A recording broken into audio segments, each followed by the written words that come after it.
So now we want to take the root of a complex number.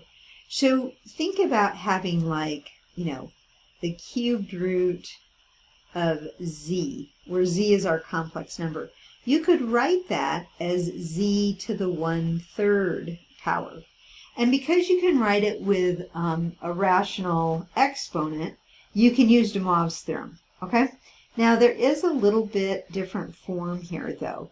So I'm going to show you the nth root formula. So it says if you have some complex number to some nth root, so maybe it's a 5th root or a 4th root or a cubed root or something like that, you're going to take r to the 1/n. So you're going to take the nth root of r, and then it's going to be times cosine, and then here's what we have to do. We take our theta and divide it by n, and then it's going to be plus 2k pi divided by n. And then you got to do the I sine part, theta over n, plus 2k pi over n. Now, you might be saying, why is that 2k pi over n in there? So if you're taking a 5th root of a complex number, there will be 5 of them. If you're taking a 4th root, there will be 4 roots, okay? Now, you can do this graphically on a complex plane or in polar coordinates. It might make sense to you that way, but I'm just going to go through the formula for you on this. What we have to do is we have to say k is equal to 0, 1, 2, so some integer, until you get to n minus 1. So that's why I'm saying if you're going to go to a 5th root, like, z to the 1/5, then you're going to have 5 roots. The first one will be with k being 0, so you don't have to add any part, okay? And then you'll have to do 4 more of them, okay? But it's probably a little complicated. I'll give you an example here. Okay, so it says evaluate the cube roots.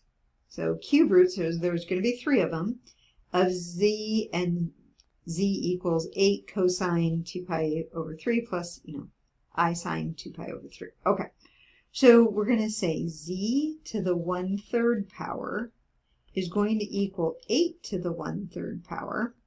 And then we're going to have cosine 2 pi over 3 over 3. Would have been nicer, I think, if they'd done degrees. Plus 2k pi over 3. So we're just following the formula that we had above. I sine, and then I'm going to write the same thing, 2 pi over 3 over 3, plus 2k pi. Oh, you know what? I didn't put that over.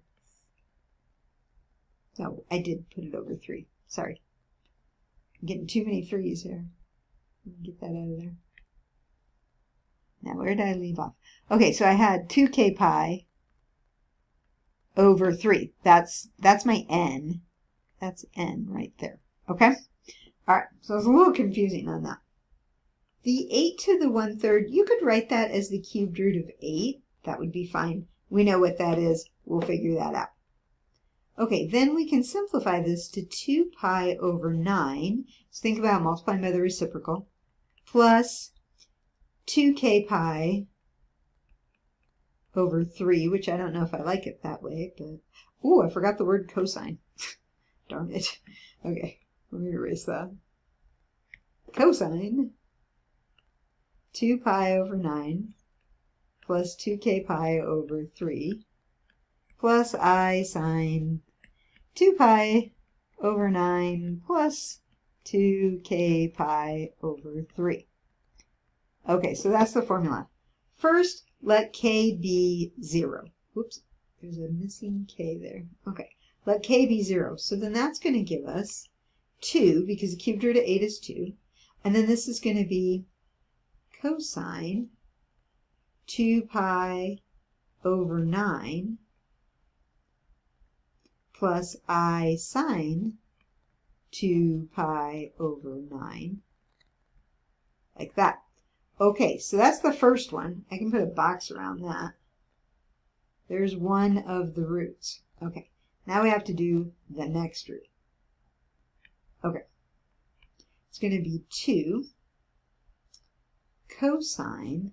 And then I have to think about taking 2 pi over 9 and adding when k is 1, which is going to be 2 pi over 3.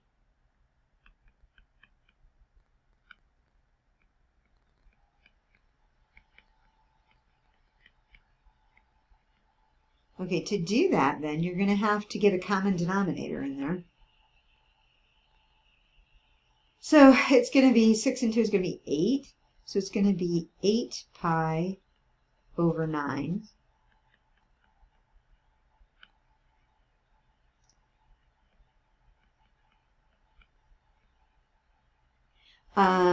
So double check getting my common denominator. Yeah, that looks good.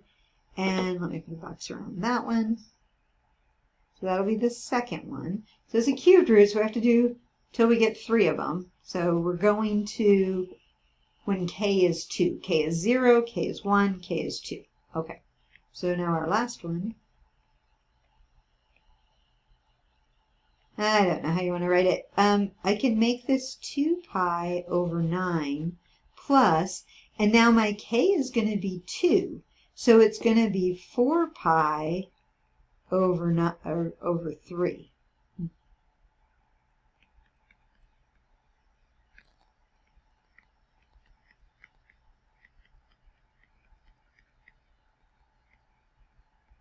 Okay, so I'll have to get a common denominator. And it's going to be 9, so I'm multiplying by 3. 3 times 4 is 12, plus the 2. So I'm getting 14 pi over 9.